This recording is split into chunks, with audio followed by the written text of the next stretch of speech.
Hey everyone, my name's Adam Peterson. I'm so excited to be joining you and honored that you're taking time out of your busy schedule to spend some time with me talking about how we can save you some time. And I gotta be so thankful to ESGI for bringing me on board to talk to you guys about this awesome software.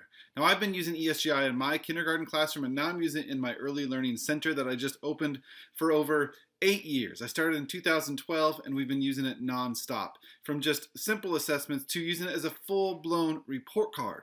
And now that you're in uncertain times and we're not quite sure what school might look like for the rest of the year, now is the perfect time for you to figure out how you can do assessments with ESGI, either in person, in a hybrid model, or in a virtual setting to see what works best for you.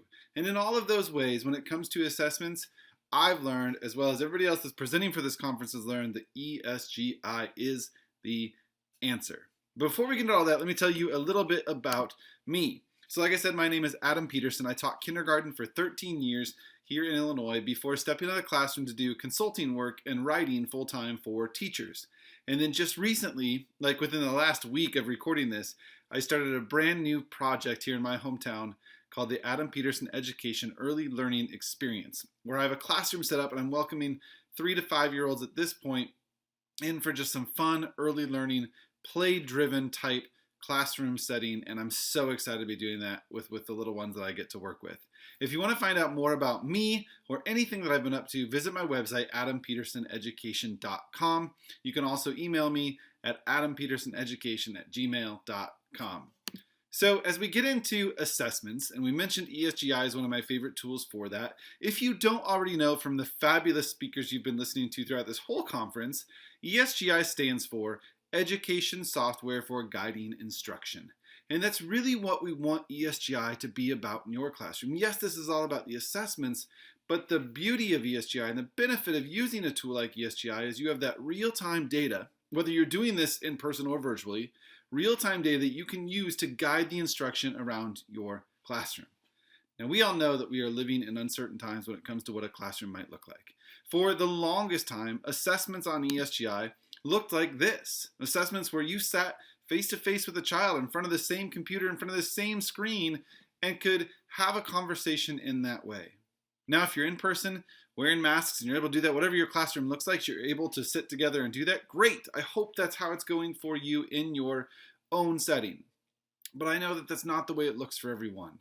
Unfortunately, a lot of us are in a setting that looks more like this, where kids are in front of a screen, and you are in front of a screen in your classroom at your own home.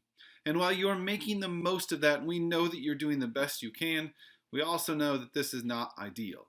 So that's why I'm so excited that ESGI has come up with ways to make this as ideal as it can be. I put a quote out on Instagram recently that said, "We know this may not be the best year ever as a teacher, but we also know that you are going to make it the best year possible." And that's what we know about all of you fabulous educators. You're doing the best you can to make this year the best possible. And that's why we at ESGI are so excited that we can offer you things like these assessments to make your life a little bit easier. So when you start thinking about how you're going to do your assessments, whether you're using ESGI to do in-person, hybrid, or a virtual assessment type, we want you to remember, and I sincerely want you to remember, that do what works for you. Pick the model or pick the way you do these assessments to make it work for you. And really, that's what education is all about. Creating a space where your kids love to learn, but a space that just screams you.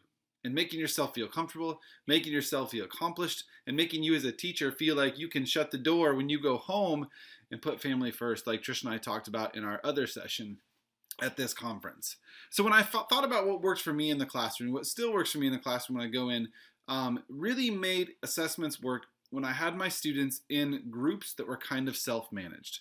So in my classroom, my groups looked very similar to this. This was the station chart that I had up in my classroom that showed where my kids were at during reading stations and math stations. They were always with what we called their family group or their housemates, like Trish and I talked about in our other session, and they worked in those groups really well together.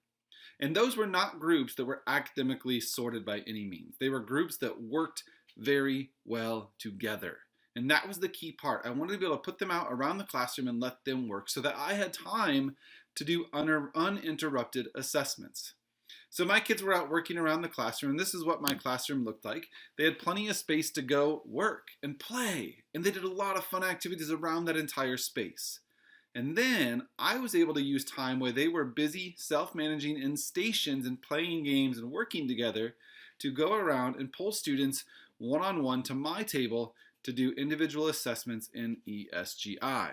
Now, the other benefit of this was, with ESGI being such a streamlined process, you can do it on an iPad or a phone or any tablet, I was able to walk around the classroom and do observational assessments and check things off in ESGI left and right while I was doing it too. And this looks great for an in-person model. Yeah, this still works if you're social distance and you're wearing masks. Your kids can be working around the classroom, you can be walking around observing or pulling one to your table to do whatever you need to do. But ESGI helped me run a classroom in that way because my assessments then, as I was doing them quickly, streamlined, one-on-one, getting that real-time data, those assessments and that data then allowed me to continue that small group setting, but allow me to walk around and go, I need you, I need you, I need you, and I'd pull kids to my table to work on instructional groups. And that was really where we were working on academic priorities, in-person small instructional groups based on the data that I was really easily able to collect using ESGI. So that's what my classroom looked like, but now we're in this setting of in-person is going to look a little bit different, and we all know that. So I'm using my wife as an example because her classroom is running in a hybrid model. They're there part of the day, and then she does virtual stuff in the afternoon. And one of the things that she's found very beneficial for in-person assessments is she's able to use 2 different screens, or her computer cast it onto her TV, or whatever it needs to be. A way to get kids that you're not sitting right on top of each other, but you can spread out across the table and put your mask on and still do an assessment. And that's the cool part about ESGI is you don't need kids hovering over you writing on pencil and paper. You don't need to be hovering over them. I could simply turn my computer, have a child sit 6 feet away from me on the other end of my kidney bean table, whatever it may be, and go through these assessments very, very quickly. So in-person assessments really haven't changed other than the fact that we're masking up and we're still using ESGI. But things that have changed are our virtual assessments. And this is all brand new, we know. You were hit with something big in the spring when you said, here you go, virtually teach. And we know at that time assessments were the last thing that you were worried about because you were just trying to finish out a year with your amazing little students. But thanks to ESGI and all the amazing video conferencing software that is out there with the simple ability to one-click share your screen, you can easily do virtual assessments over Zoom, over Google Meets, whatever it is that you're using to meet with your students. So on YouTube, if you go to esgisoftware.com on their YouTube channel or my YouTube channel, teacherslearn2.com, you can find a video where we showed how easily this can work. And really, it's as simple as this. You log into your ESGI account, you get your assessments ready to go that you already have set up, you pick a student, you set up a call with that student's family, whether it be through a sign-up account or sign-up app like Sign-up Genius or just through a simple email conference or whatever it may be, set up a time where you're going to reach out to that family and say, all right, at this time today or this evening, whatever it may be, if you're virtual learning, I'd love to jump on the computer and do a quick assessment with your child. And then it's as simple as you open up that Zoom meeting, and I would highly encourage this. Don't go straight into an assessment. Talk to the child. Make them feel as comfortable as you would if they were in your classroom to start with. So I'm going to ask that child how their day's going, what they've been up to, what they've been practicing at home with their education, what they've been doing at home with their family. And then I'm going to say, all right, we're going to do a little test. We're going to do a little game. I'm going to show you some things on the screen. You tell me what you see. And then you all know, because I'm sure you've had plenty of practice with Zoom and Google Meet and all those other platforms, it's as simple as doing a one-click share your screen. So I can have an assessment ready to go. I can click share my screen, and my student on the other end, wherever they are, can see what I'm showing them on ESGI, and I can simply click through as they say yes, no, and hit the incorrect and correct buttons and talk about it. And the beauty of that is because you're not bound to 20 other kids in your classroom while you're trying to assess, chances are over a virtual assessment there's not going to be interruptions unless it's from your own family or their family or a pet or something. And you can probably spend a little bit more time doing it. Where in the classroom and in-person assessments, you're trying to get through it quickly, but you don't have as much time because you want more kids to go and go and go. Where at home in a virtual setting, you might be able to spend a little bit more time with that child. So I guess if we think about this, sometimes it might be beneficial not to spend the whole time you have in the classroom with these students doing assessments, but pick a day maybe when you're on a half day early dismissal, or when it's a parent-teacher conference day where you might not have students in attendance, and try to knock out some assessments virtually that way. I'm not saying take all your time outside of school to do this, but again, we go back to the beauty of ESGI and that quick, streamlined process. You can knock out assessments in person or virtually very, very easily. Now, we talked about at the beginning of this, we're going to talk about in-person, virtual, but we're also going to use that hybrid model. Now, at Trisha's school, where my kids go to school and my wife teaches, they are in a hybrid setting, meaning that parents had the option to send kids back to school in person if they'd like, or keep them at home. And because there wasn't a ton of numbers either way, or a ton of numbers for virtual, they have the hard job of teaching in the morning to in-person students while teaching the afternoon to virtual students and to the in-person students. Because in the morning, they're teaching reading and language arts and math. And in the afternoon, they're doing socials and studies and science with the entire group, but also English language arts and math with the virtual learners. I don't know how teachers are doing it. It's insane to me how busy teachers are and how full your plates are. So bravo to all of you. So again, in that setting, it's going to be hard for you to even think about assessments, I'm sure. You're thinking about trying to get through everything you have to with these kids that you have for this short amount of time, and then all of them for a little bit, and then all of the remote learners for a little bit in the afternoon. And we know that that can be difficult. And that's why ESGI's feature called Student Screen can be so, so powerful. And all it takes is an internet-connected device on both ends. Now, when I say hybrid, I really want to talk about that point, that this is going to be something you can do in person in the classroom or virtually if you don't want to just share your screen over something like Zoom or Google Meet.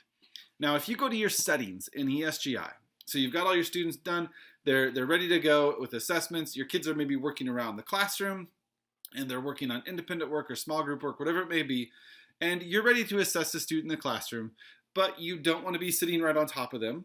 And the benefit of Student Screen is also that they don't see what you're typing in the notes section, or whether or not you're clicking yes or no, or whatever it may be. Because what you're going to do on a second device in the classroom, whether it be another computer or a tablet of some type, you are going to enter the website on that second device, ESGISS.com. And it's going to look similar to this in your settings. So if you go to your settings menu in ESGI up in the top left corner, and go to settings, you're going to see an option at the bottom called Student Screen. And if you go to ESGISS.com and then you click on Get Code, it's going to give you a 4-digit code that you will enter into ESGISS.com on that second device for that child. So I've got my computer opened up to ESGIsoftware.com ready to assess. I've got another device opened up to ESGISS.com, and I enter that 4-digit code. And when I enter that 4-digit code, the child is going to see a screen that just says, please wait for test to start. On my end then, at my end of the table, while my child is across the table from me, or across the table with their mask on, so we're still social distance, so you're not sitting on top of each other, I'm able to just click start a test. And as soon as I do that, my screen will look like a normal ESGI assessment, but the child's screen will only show the current question we are on. They won't see any other text on the screen, they won't see whether or not you're clicking yes or no, and they won't see you typing any notes. So when we talk about a streamlined process with ESGI, this takes it even further, because you're going to be able to type away, click yes or no, incorrect, without really any questions from them. As you click through and your screen changes to the next question, it's going to do the same thing for the child on their screen. The next question is going to pop up. And this is great in an in-person setting, but I also love this in a virtual setting, because in the virtual style we talked about before, where you're sharing your screen, your students are still seeing you click yes or no, or incorrect or correct, and they're seeing you type notes. They're seeing all that other information on the screen that for some students can kind of be overwhelming if they're trying to see what's all there, but they need a boom, I just need the question. So ESGISS.com and the student screen feature also works remotely. So instead of having to share my screen with a child, I could have them log on to ESGISS.com at home, type in that 4-digit code at home, and go through the test virtually in that sense. So in-person, virtual, hybrid, you've got tons of options there for you. Now, another thing I want you to think about and see more information about this is if you go to ESGI on YouTube, or like I mentioned before, teacherslearn2.com, you can find some videos that show you how easily this can be done. ESGI is full of help topics and things like that for you. And when we talk about this strand of the conference, saving you over 400 hours, it has been proven to be true that it saves a teacher if you were to compile everything you did when it came to assessments and getting report cards ready and all of that, it can save you over 400 hours. And I hope that these tips I shared with you today save you just a little bit more time, whether you're doing in-person, hybrid, or virtual assessments, with all of the options that are there for you to do it by sharing the same screen, sharing a screen over a virtual conference app, or using ESGI Student Screen. Remember to make it work for you. You know, don't be ashamed to say that this year is harder than it ever has been as a teacher. We get it. It is. We understand. Don't be ashamed that you say that you need help sometimes. That's why ESGI Help is here. And we love helping teachers in any way possible. So for me, on behalf of ESGI and all of our friends, thank you. Thank you for everything you're doing to help your students this year. And if there's any way we can continue to help you, please let us know. I hope you enjoyed these quick little tips. I hope you can find a way to incorporate these into your classroom as well. Remember, my website is adampetersoneducation.com. And if you ever want to reach out to me, my email is adampetersoneducation@gmail.com. I would love for you to check out my TED Talk that I did last year at YouTube if you just search Be the Yellow Adam Peterson, as well as check out my book, Teach, Play, Learn, that was released in April. All about how to create a purposeful, play-driven classroom. And I even mention ways that ESGI helped me do that in that book. And if you're a podcast listener, I'd love for you to check out Teach, Play, Learn, the podcast, and just get some more tips from some of my favorite educators all around the world of how to make play work for you. But again, on behalf of ESGI, thank you for joining us. I hope you've enjoyed everything you've seen here today. And if you've taken one thing away from this, one thing, remember, education is about you and the students. Do what works for you and do what works for them, and you're going to be successful in my eyes, and I hope in your own, as an educator. Thank you guys so much. Have a good one.